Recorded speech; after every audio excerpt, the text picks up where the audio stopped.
Metre ब्याजको समस्या तराईका जिल्लामा विकराल। 41 बिघा भन्दा बढी जग्गा साहुले हडपेको आयोगको छानबिनबाट पुष्टि। गरीब र विपन्न नागरिकलाई निशुल्क उपचारका लागि सरकारद्वारा 16वटा अस्पतालमा 3500 भन्दा बढी बेडको व्यवस्था। 10% शैय्या उपलब्ध गराउन निजी अस्पताललाई समेत निर्देशन। डेंगी संक्रमित बढेसँगै पुनः स्वास्थ्य महामारी फैलन सक्ने चिन्ता। रोकथामका लागि स्थानीय तह सक्रिय हुनुपर्ने विज्ञहरूको भनाई। सुडानमा जारी तनाव अन्त्यका लागि सरकारी सेना र विद्रोही अर्धसैनिक दस्ताबीज। साउदी अरबमा वार्ता सुरु हुँदै पछिल्लो 4 महिनामा 3000 को मृत्यु, 30 लाख भन्दा बढी प्रभावित। र विम्बल्डन टेनिसको महिला एकलतर्फको उपाधि चेक रिपब्लिककी मार्केटा वोन्द्रोसोवालाई। नमस्कार, कान्तिपुर डायरीका साथमा साथी नवीन र म दिवा। अब समाचार विस्तारमा। मिटर ब्याज पीडितका समस्या समाधान गर्न गठित जाँचबुझ आयोगमा परेका उजुरीको छानबिनमै तराईका जिल्लामा मिटर ब्याजको विकराल समस्या रहेको सार्वजनिक भएको छ। आयोगमा परेका 23,959 उजुरी मध्ये 1,880 वटाको छानबिन गर्दा नै मिटर ब्याजी साहुले ऋणीसँग 3 गुणा भन्दा बढी रकम असुलेको र 41 बिघा भन्दा बढी जग्गा हडपेको पाइएको हो। तर दलहरू भने पीडितको पक्षमा बनाउन लागि कानुन रोक्न विभिन्न बहाना खोजिरहेका छन्। अनुचित लेनदेन मिटर ब्याज सम्बन्धी जाँचबुझ आयोगले उजुरीकर्ता र साहुलाई बोलाएर छलफल गराइरहेको छ। फर्सिबाट भएका उजुरीको छानबिन र दुई पक्षबीच भएका छलफलका क्रममा आयोगले साहुहरूको ऋणीलाई 89 करोड 80 लाखको तमसुक गराएर 1,71,28,00,000 रुपियाँ माग गरेको भेटाएको छ। आयोगका अध्यक्ष गौरी बहादुर कार्कीका अनुसार छलफलपछि 56 करोड 74 लाख रुपियाँ लेनदेनको सहमति भएको छ। कार्कीले भन्नुभयो, सहमति हुँदा साहुहरू आफ्नो दाबी भन्दा 1,14 करोड 54 लाख छाड्न तयार भएका छन्। यो सहमतिबाट पनि साहुहरूले ऋण र तमसुक भन्दा 3 गुणा बढी माग गर्ने गरेको देखियो। मिटर ब्याज पीडित सबैभन्दा बढी मध्य प्रदेशको 8 जिल्लामा रहेको आयोगले जनाएको छ। आयोगले सहमति गराएको 1,880 उजुरी मध्ये मधेसका मात्रै 1,471 छन्, जसमा 29 करोड 26 लाख लेनदेन भएकामा साहुले 66 करोड 67 लाख 17,000 माग गरेको आयोगले जनाएको छ। छलफलपछि साहुले 33 करोड 13 लाख 45,000 छाडेर सहमति गरेका छन्। 1,800 निवेदनको छानबिन गर्दा नै यो अवस्था पाइएकाले बाँकी 22,079 उजुरीकर्तासँग साहुले माग गरेको रकमको अनुमानै गर्न नसकिने कार्कीले बताउनुभयो। उहाँले भन्नुभयो, 1,800 निवेदनमा साहुहरूले माग गरे भन्दा 1,14 करोड छलेर मिलापत्र गर्नुबाटै मिटर ब्याजको अवस्था कति भयावह छ भन्ने पुष्टि हुन्छ। ऋण तिरेर पनि साहुले आफ्नो नाममा जग्गा पारित गरेर लिएको आयोगले जनाएको छ। यस्तो जग्गा र अदालतबाट साहुको पक्षमा फैसला भइसकेको जग्गा समेत पीडितलाई फिर्ता गराइएको कार्कीले बताउनुभयो। उहाँले भन्नुभयो, हालसम्म साहुबाट निवेदकलाई 41 बिघा 8 कट्ठा 11 धुर जग्गा फिर्ता गराइसकेका छौँ। मिलापत्रको क्रम जारी छ। मधेसबाट मात्रै 34 बिघा 8 कट्ठा 11 धुर जग्गा पीडितलाई फिर्ता भएको छ। यो मध्ये सबैभन्दा बढी सप्ताहमा 12 बिघा 10 कट्ठा जग्गा फिर्ता भएको छ। स्वास्थ्य तथा जनसङ्ख्या मन्त्रालयले विभिन्न जिल्लाका 16वटा अस्पतालमा गरी 3523 शैय्या निशुल्क उपलब्ध गराएको जनाएको छ। सरकारले गरिब, विपन्न र असहायको उपचार निशुल्क गर्ने नीति अनुसार सरकारी अस्पतालमा शैय्याको व्यवस्था गरेको हो। मन्त्रालयले वीर अस्पतालमा 700, कान्तिबाल अस्पतालमा 248, शुक्रराज ट्रपिकल तथा सरुवा रोग अस्पतालमा 60 बेड निशुल्क छुट्याएको जनाएको छ। यस्तै परोपकार प्रसूति तथा स्त्रीरोग अस्पतालमा 450, राष्ट्रिय ट्रमा सेन्टरमा 150, शहीद गंगालाल राष्ट्रिय हृदयरोग केन्द्रमा 90 बेड निशुल्क उपलब्ध गराएको मन्त्रालयले जनाएको छ। मन्त्रालयले बुलेटिन जारी गर्दै मानसिक अस्पताल ललितपुरमा 40, कोशी अस्पतालमा 330, नारायणी अस्पतालमा 255, गजेन्द्र नारायण अस्पतालमा 100 बेडबाट निशुल्क उपलब्ध गराउने जनाएको छ। मन्त्रालयका अनुसार भरतपुर अस्पतालमा 420, पोखरा स्वास्थ्य विज्ञान प्रतिष्ठानमा 300, भेरी अस्पतालमा 50, डडेलधुरा अस्पतालमा 30, राप्ती स्वास्थ्य विज्ञान प्रतिष्ठान र कर्णाली स्वास्थ्य विज्ञान प्रतिष्ठानले 150 बेड निशुल्क उपचारका लागि छुट्याएका छन्। तीमध्ये केही अस्पतालले निशुल्क उपचार सेवा दिन सुरु गरिसकेका छन्। यसबाहेक अन्य सामुदायिक तथा निजी अस्पताललाई पनि 10% निशुल्क शैय्या उपलब्ध गराउन मन्त्रालयले निर्देशन दिएको छ। कुवेत प्रवेश सम्बन्धी विशेष नीतिलाई नेपालको अध्यागमनले नबुझ्दा संस्थागत श्रम स्वीकृति लिएका श्रमिक आर्थिक तथा मानसिक मारमा परेका छन्। कुवेत जान नपाउँदा केही श्रमिकको समयावधि सकिएर भिसा रद्द हुन पुगेको छ। वैदेशिक रोजगारीका लागि संस्थागत श्रम स्वीकृति लिई कुवेत उड्न लागेका 117 नेपाली श्रमिकलाई त्रिभुवन अन्तर्राष्ट्रिय विमानस्थलको अध्यागमनले रोक्दा टिकट बापत झन्डै करोड रुपियाँ गुमेको छ। अध्यागमनले असार 27 देखि कुवेती निकायबाट भिसा स्वीकृति नभएको भन्दै प्रस्थान दिन रोकिदिएको हो। गत शुक्रबार दोस्रो पटक टिकट लिई पुनः उड्न लागेका 37 जना श्रमिकलाई पनि सोही कारण देखाई अध्यागमन प्रशासनले रोकिदियो। ती श्रमिकले विमानस्थल स्थित अध्यागमनमा भिसा सम्बन्धी कागजात पेश गरे पनि उड्नका लागि अनुमति पाएनन्। श्रमिकले कुवेती आन्तरिक मन्त्रालयको वेबसाइटमा राखिएको आफ्ना विद्युतीय भिसा र क्युआर कोडसहितको व्यक्तिगत विवरणको प्रतिलिपि पेश गरेका थिए। नेपाली श्रमिकको हकमा दिइएको वेटिङ भिसालाई कुवेती दूतावासले स्वीकृति दिने उल्लेख छ।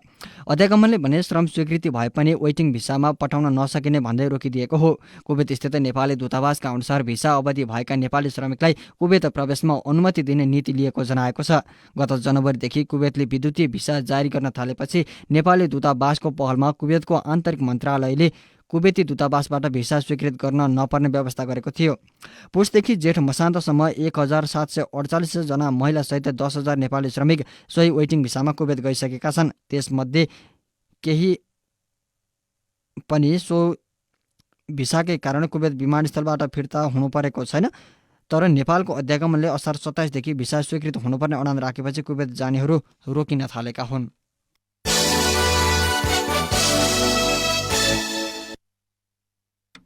सरकारले विभिन्न 6 नियोगहरूमा राजदूत नियुक्तिका लागि सिफारिस गरेको छ। मन्त्री परिषदको बैठकले संयुक्त राष्ट्रसङ्घका लागि स्थायी नियोगहरू New York, Geneva, France, UAE, Kuwait र थाइल्याण्डमा राजदूत सिफारिस गरेको हो। खाली रहेको क्यानाडामा भने राजदूत सिफारिस गरिएको छैन। न्युयोर्क स्थित संयुक्त राष्ट्रसङ्घका लागि स्थायी नियोगको प्रमुखमा पूर्व राजदूत लोकबहादुर थापा सिफारिसमा पर्नु भएको छ। सहसचिव थापा बेल्जियमका लागि नेपालका पूर्व राजदूत समेत हुनुहुन्छ। उहाँ अहिले परराष्ट्र मन्त्रालय उत्तर पूर्वी एसिया महाशाखा प्रमुखका रूपमा कार्यरत हुनुहुन्छ।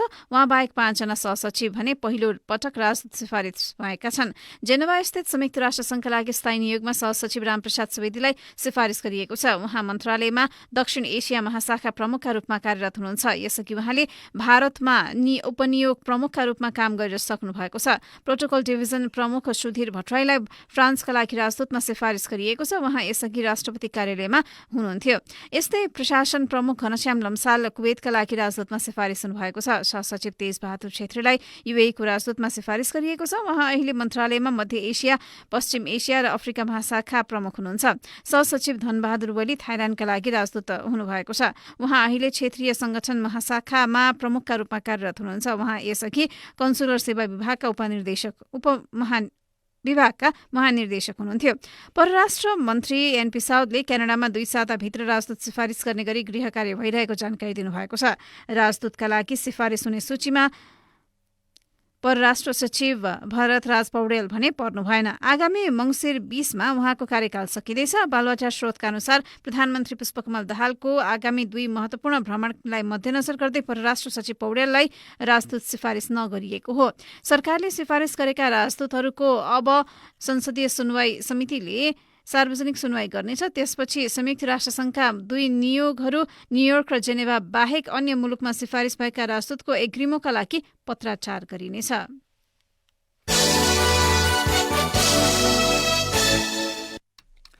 पहुँचको भरमा काजमा रहेका स्वीकृत दरबन्दीभन्दा बढी कार्यरत र रमानामा लिई नगएका चिकित्सक स्वास्थ्यकर्मीको तलब भत्ता साउनबाट रोकिने भएपछि स्थानीय तहले कर्मचारी फिर्ता पठाउन थालेका छन्। अर्थ मन्त्रालयले आगामी आर्थिक वर्षको सुरुदेखि नै ती कर्मचारीको तलब भत्ता रोक्ने जनाइसकेको छ। स्वास्थ्य मन्त्रालयले पनि सूचना प्रकाशित गरी साउन 1 देखि लागू हुने गरी अनिवार्य काज फिर्ता गर्न रमाना लिई गएका चिकित्सक स्वास्थ्यकर्मीको 7 दिनभित्र रमाना दिई मन्त्रालयमा जानकारी गराउन निर्देशन दिएको छ। हालै वीरेन्द्रनगर नगरपालिका सुर्खेतले दार्चुला, बैतडी, डोटी लगायतका क्षेत्रका स्वास्थ्य संस्थामा दरबन्दी भए पनि काजमा खटिएका 44 र स्वीकृत दरबन्दीभन्दा बढी कार्यरत 7 जना फिर्ता पठाएको छ। कैलालीको गोदावरी नगरपालिका र कञ्चनपुरको शुक्लाफाँटा नगरपालिकाले पनि स्वीकृत दरबन्दीभन्दा बढी कार्यरत 42 र 13 जना फिर्ता पठाएको छ। सुदूरपश्चिमका 26 वटा पालिकाले पनि दरबन्दीभन्दा बढी कार्यरत कर्मचारी फिर्ता पठाउने निर्णय गरिसकेका छन्। स्वास्थ्य मन्त्रालय मन्त्रालयको प्रशासन महाशाखाका अनुसार कामकाजमा खटिएका स्टाफ कर्मचारी धनगढी नगरपालिकामा 48 जना, बाँकीको कोहलपुर नगरपालिकामा 19, पोखरा महानगरपालिकामा 59 र रुकुमको सानीभेरी गाउँपालिकामा 38 जना छन्। उनीहरू जस्तै कर्मचारी समायोजन ऐन 2075 बमोजिम समायोजन बढी, समायोजन मिलान बढी, त्यसैगरी समायोजन हुन बाँकी फाजिल पत्र जारी नभएका गरेर 5000 बढी कर्मचारी कार्यरत रहेका छन्। कान्तिपुर डायरीमा अब ब्रेकको पालो। ब्रेकपछि कान्तिपुर डायरीमा अब कान्तिपुर सविस्तारको पालो। कान्तिपुर सविस्तार।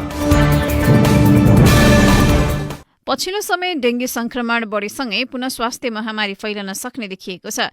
नेपालमा प्रत्येक 2 देखि 3 वर्षको अन्तरालमा डेङ्गी संक्रमणले महामारीको रूप लिने गरेको छ। यसअघि 2076-79 सालमा डेङ्गीले महामारीको रूप लिएको थियो। संक्रमण जोखिम बढिरहेको अवस्थामा केही स्थानीय तहले डेङ्गी संक्रमण विरुद्ध कदम समेत चालेका छन्। यस्तो अवस्थामा सबै स्थानीय तह सक्रिय भएमा डेङ्गी संक्रमण नियन्त्रणमा आउन सक्ने विज्ञ बताउँछन्।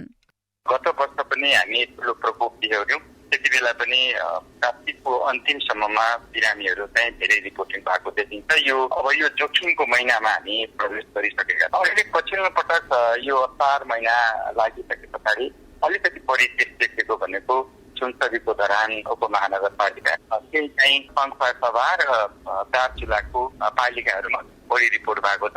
अन्यत्र चाहिँ कहीँ 2-3टा कहीँ 4वटा केसहरू चाहिँ रिपोर्ट भइरहेको छ। स्वास्थ्य तथा जनसङ्ख्या मन्त्रालय अन्तर्गत कीटजन्य रोग नियन्त्रण तथा रोकथाम शाखाका प्रमुख गोकर्ण दाहालले भने जस्तै डेङ्गी संक्रमण बढ्ने क्रममा छ। गत वर्ष महामारीकै रूपमा फैलिएको डेङ्गी संक्रमण यो वर्ष पनि उकालो लाग्ने क्रममा छ। गत पुसदेखि हालसम्म देशभरमा 1500 भन्दा बढी व्यक्ति संक्रमित भएको मन्त्रालयले जनाएको छ। सामान्यतया वर्षा सकिएपछि र जाडो महिना शुरू हुनु अघिको समयमा फैलिने डेङ्गी संक्रमण नियन्त्रण गर्न चुनौती देखिँदै आएको छ। डेङ्गी नियन्त्रणका लागि गर्नुपर्ने सबैभन्दा महत्वपूर्ण काम भेक्टर उपाय पनि हो, जस अन्तर्गत डेङ्गी फैलाउने लामखुट्टेको प्रजनन केन्द्रहरू पहिचान गरी लामखुट्टे नष्ट गरेर संक्रमण घटाउन सकिने विज्ञले बताउँदै आएका छन्। सो प्रक्रिया अन्तर्गत पानी जमेका स्थानको नियमित अनुगमन र प्रभावित क्षेत्रमा धुवा प्रयोग गर्ने तथा लामखुट्टे धेरै भएका ठाउँमा कीटनाशक विषादी छर्कने कार्यलाई प्रभावकारी रूपमा सञ्चालन गर्नुपर्ने विज्ञहरूको सुझाव छ। साथै स्थानीय तहले लामखुट्टेको लार्भालाई नष्ट गर्न प्रभावकारी काम गर्न सक्छन्। संक्रमण रोग विशेषज्ञ डाक्टर शेरबहादुर पुन भन्छन्, वडा भित्र पनि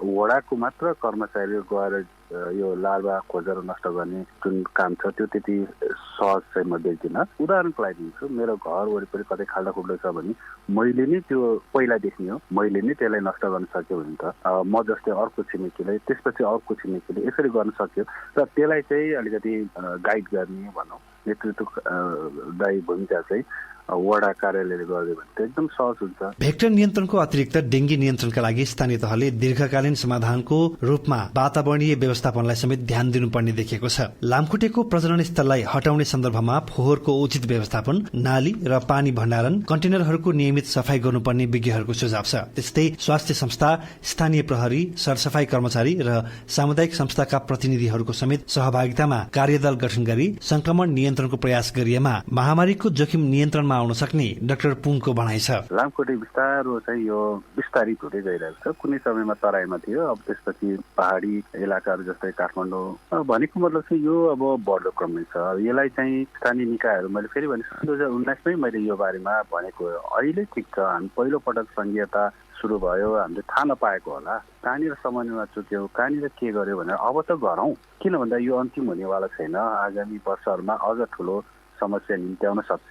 अहिले कतिपय स्थानीय तहले डेङ्गी संक्रमण रोकथाम र नियन्त्रणका उपायहरूबारे सर्वसाधारणमा चेतना फैलाउन पहल गरिरहेका छन्। सामुदायिक रेडियो कार्यक्रम, सार्वजनिक सेवा घोषणा तथा सूचना र सन्देश प्रवाह जस्ता माध्यमबाट स्थानीय तहले व्यक्तिगत सरसफाईको महत्व, उचित फोहोर व्यवस्थापन र लामखुट्टे प्रजनन स्थलहरूको उन्मूलनबारे जानकारी गराउने गरेका छन्। यी गतिविधिले घर र समुदायमा संक्रमण विरुद्धका कार्य गर्न प्रोत्साहन गर्ने स्थानीय तहका प्रतिनिधि बताउँछन्। डेङ्गी विरुद्धको सचेतना अभियान प्रभावकारी बनाउन स्थानीय तहले स्वास्थ्यकर्मी, गैर सरकारी संस्था लगायतसँग सहकार्य गरेका छन्। यसबाहेक स्थानीय तहले विशेष गरी उच्च जोखिम क्षेत्रमा डेङ्गी रोकथामका लागि प्रत्यक्ष निर्देशन दिन स्वास्थ्य शिविर र कार्यशाला आयोजना गरेका छन्। नगरपालिका संघका अध्यक्ष भीम ढुङ्गाना भन्छन्, हरेक स्वास्थ्य शाखा मार्फत यसलाई हामीले अगाडि बढाएका छौँ। जहाँ गाडीहरू छन् त्यसलाई सरसफाई गर्ने, पानी जमेका खरालहरू छन् तिनीहरूलाई पुर्ने र त्यसो विपद पनि भएको कारणले गर्दाखेरि आफ्नो साधन र स्रोत कसले दिन्छ भनेर पर्खिने होइन।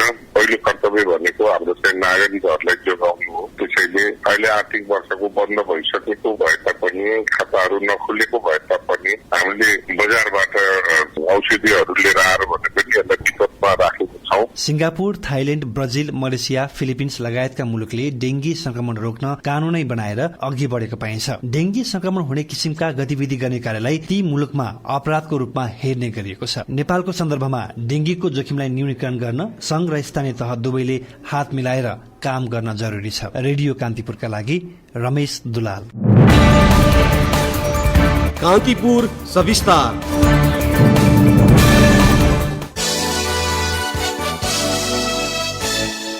नेकपा एमाले कोशी प्रदेशमा उद्धव थापा नेतृत्वको सरकार भङ्ग गरी नयाँ सरकार गठनको माग गरेको छ। ललितपुरको च्यासल स्थित पार्टी कार्यालयमा बसेको एमाले सचिवालय बैठकले कोशी प्रदेश सरकारमा सभामुखको भूमिका संविधान अनुसार नभएको र गठबन्धनको बल मिचाइमा सरकार गठन भएको भन्दै भङ्ग गर्न माग गरेको हो।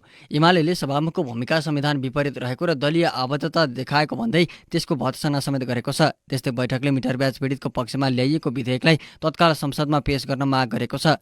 बैठकका विषयमा जानकारी दिँदै उपमहासचिव प्रदीप ग्यावालीले भन्नुभयो, सरकार आफैले विधेयक प्रस्तुत गर्न ढिलाइ गर्ने, सदन सञ्चालन गर्न आवश्यक पहल नगर्ने, विधेयकबारे सत्ता गठकभित्रै गम्भीर विवाद रहने र यिनै कारण विधेयकमाथि प्रतिनिधि सभामा छलफल हुन नसकेको यथार्थलाई ढाकछोप गर्दै नेकपा एमालेलाई दोषारोपण गर्ने सरकारको नियत आपत्तिजनक छ।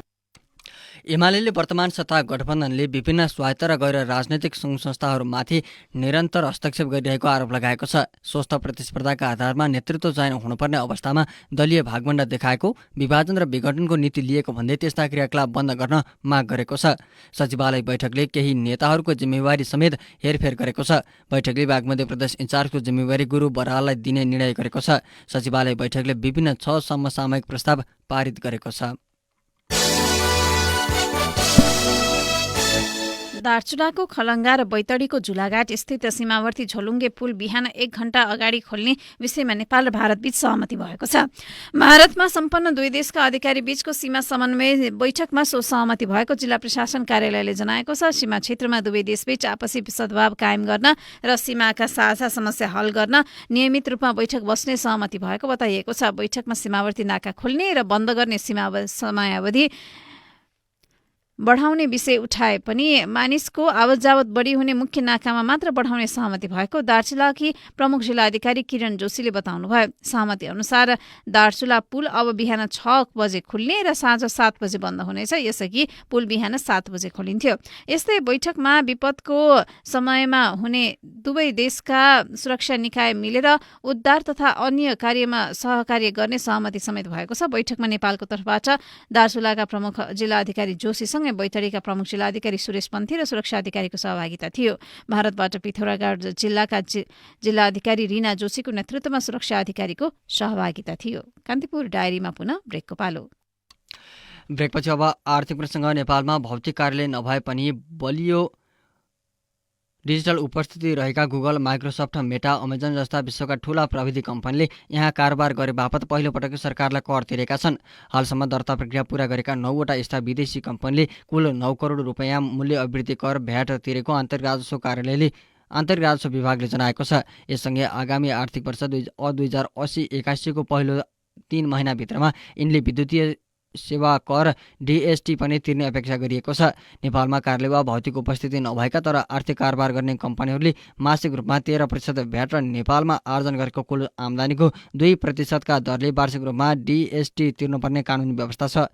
विभागले केही समय अघि मात्रै गैर बासिन्दा व्यक्तिले नेपालका उपभोक्तालाई उपलब्ध गराएको विद्युतीय सेवाको कारोबारमा दाखिला गर्नुपर्ने भ्याट र डिएसटी विदेशबाट नेपालमा जम्मा गर्न डलर खाता उपलब्ध गराई सहजीकरण गरेको थियो। यसका साथै अनलाइनबाटै कम्पनी दर्ता गर्न र स्थायी लेखा नम्बर प्यानका लागि पनि आवेदन दिन मिल्ने व्यवस्था गरिएपछि विदेशी कम्पनीहरूलाई करको दायरामा ल्याउन सकिएको हो। बंगलादेशले नेपालबाट लैजाने भनिएको 40 मेगावाट बिजुली सम्झौतामा हस्ताक्षर सम्पन्न भएको छ। त्रिदेशीय सम्झौतामा तीनै देश नेपाल, भारत, बंगलादेशले हस्ताक्षर गरेपछि नेपालदेखि बंगलादेश लैजाने 40 मेगावाट बिजुलीको बाटो खुलेको हो। सम्झौतामा मुख्य भूमिका रहेको भारतले सम्झौतामा हस्ताक्षर गरी बाटो खोलिदिएपछि त्रिदेशीय सम्झौता हस्ताक्षर भएको नेपाल विद्युत प्राधिकरणका कार्यकारी निर्देशक कुलमान घिसिङले जानकारी दिनुभयो। प्राधिकरण एनटीपीसी विद्युत व्यापार निगम निगम बङ्गलादेश पावर डेभलपमेन्ट बोर्डले हस्ताक्षर गरेपछि सम्झौता अगाडि बढेको हो। अब नेपाल र बङ्गलादेशको बैठकले 40 मेगावाटका लागि खरिद बिक्री मूल्य निर्धारण गर्नेछ। यो सम्झौता नेपाल सरकार र बङ्गलादेश सरकार G2G बीच हुने भएकाले चाँडै दुवै देशका अधिकारी बसेर मूल्य निर्धारण गरिने घिसिङले बताउनुभयो। अब अन्तर्राष्ट्रिय प्रसङ्ग सुडानमा जारी तनाव अन्त्यका लागि सरकारी सेना र विद्रोही अर्धसैनिक दस्ताले साउदी अरबमा पुगेर वार्ता सुरु गरेका छन्। सुडानमा 4 महिना लामो युद्ध अन्त्यका निम्ति साउदी अरबमा छलफल सुरु भएको हो।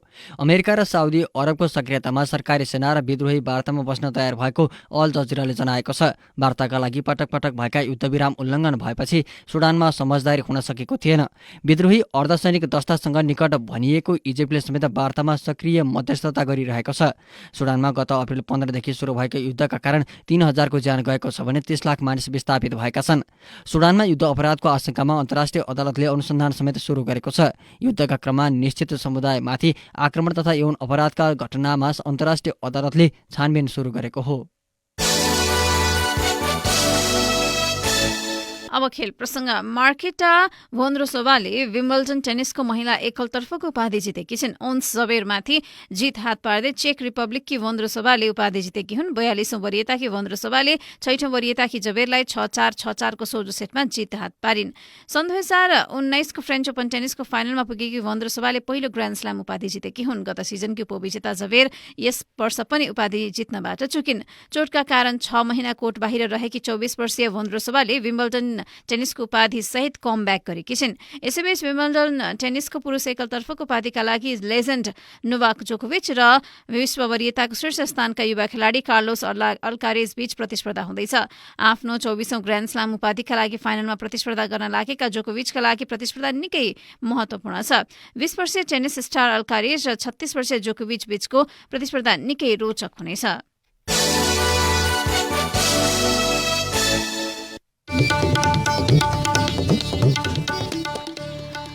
हवस् त यसका साथै कान्तिपुर डायरीको बुलेटिन यही सकिन्छ। साथी नवीन र म दिवा बिदा माग्छौँ। नमस्कार।